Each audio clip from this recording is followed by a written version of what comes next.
right? And so here's another work job. Our job is to love others without stopping to inquire whether or not they are worthy. That's big. Because oftentimes we'll want to assess, well, are they deserving of what you're telling me to give them love and compassion? It has to do with us. Are we worthy of love? Absolutely. We have more than enough in our DNA. We are worthy of love. Only when we know we are, can I share some with you. I'm not running out. I don't need to take your inventory. You know? You're worthy of love. That's our job. And that's how people change, by the way. Think of in your life, how did you change from one step to the next? Was it somebody hating on you? That's a long way of learning. I don't want that learning. But what about when somebody's loving on you, no matter what, unconditionally? I will live my life in love and service and gratitude. That's social work.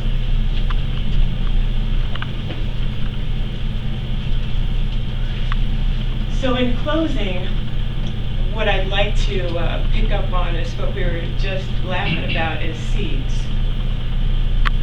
Now, a controlling person might have a problem with being a seed planter because you already want to have the plant, right? When are they going to have the plant? When are they going to change? Oh, they haven't changed yet. This is her seventh time in rehab. I don't want to be bothered with her, right? But social workers are seed planters. Now, what that means is it's a wise spiritual person that can plant a seed and never sit underneath the shade of that tree.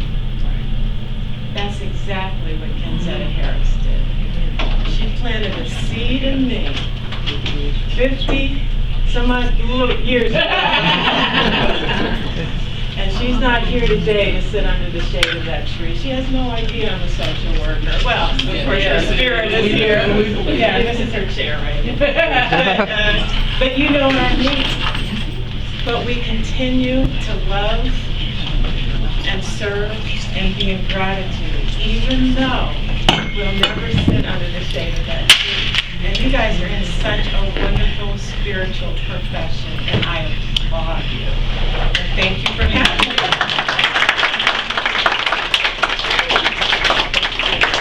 So, do we have any questions? Do you have any questions or anything? This is our discussion part.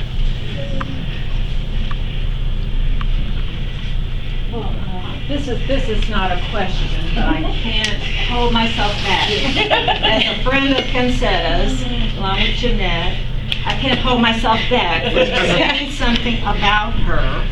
And, what Karmen expressed was, absolutely so true. She was such a warm, loving, giving person, and a calming presence, when Jeanette needed that. Amen. For her and everyone, and she really did teach lessons by the way that she lived.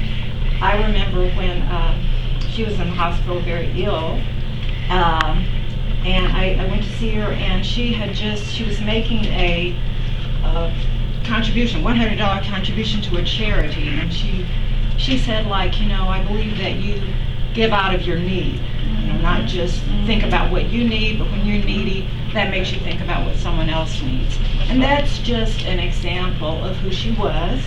The houses were named after her. Of course, she and wonderful Dr. Franklin.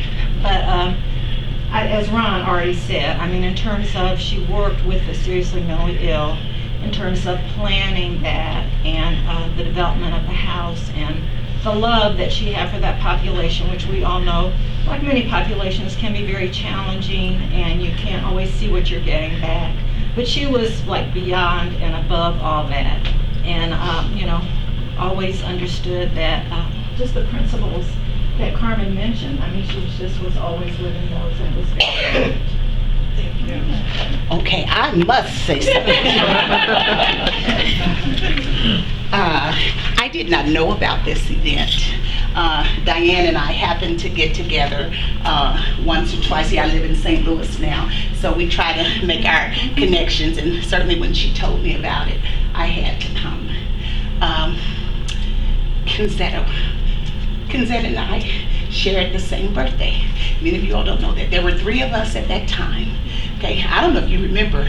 Do you remember that me and your mother, you were little then, okay, but me, Sharon, and Kanzetta, okay?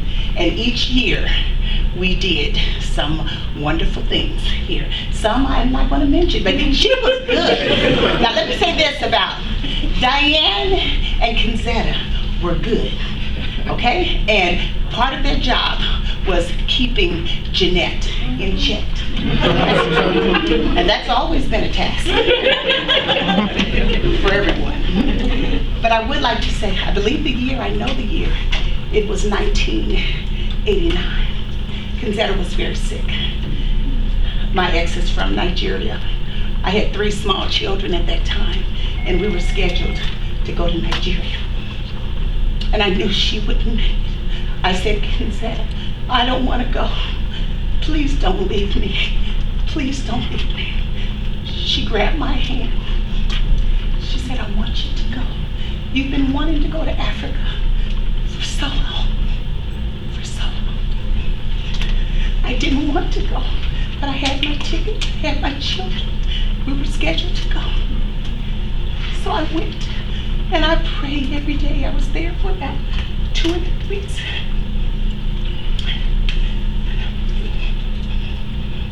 I called home. Something about the day, and please just let me take a couple of minutes. Take your time.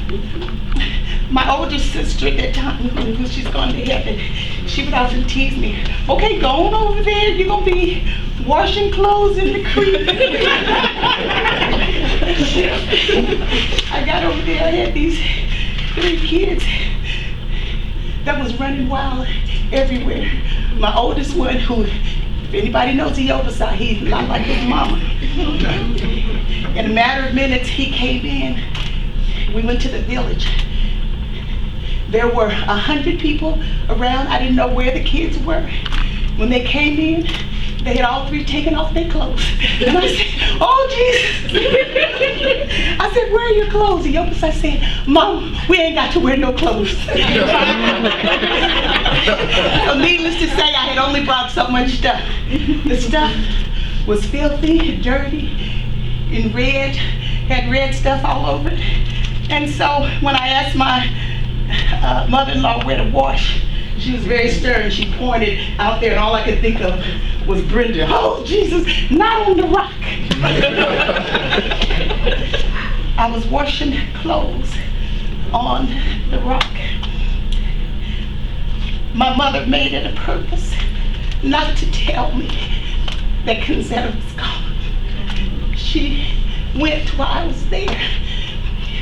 On that day, as God is my witness, that sun shone so bright. And I prayed, and I prayed, and I asked, I was just saying, let me make it to these 2 or 3 weeks so I can get back and see Kanzetta. But Kanzetta was gone by the time that I got back. So she was a mentor to me, even though she was older than me when we were younger. March the 13th, that's our birthday. And the 3 of us shared that birthday. I love Kanzetta. If it were not for her, Diane, and Ratner, and I don't care who this administrator is right now, this building would not be here. And Bill Johnson, okay, and Diane were my trainers. I was only 29 years old when I was a young administrator, and Bill Johnson would take me to meetings, and Diane would take me to meetings. But Bill Johnson, I don't know if you know him, he would take me, and I'm going to take you to this meeting. I don't want you to say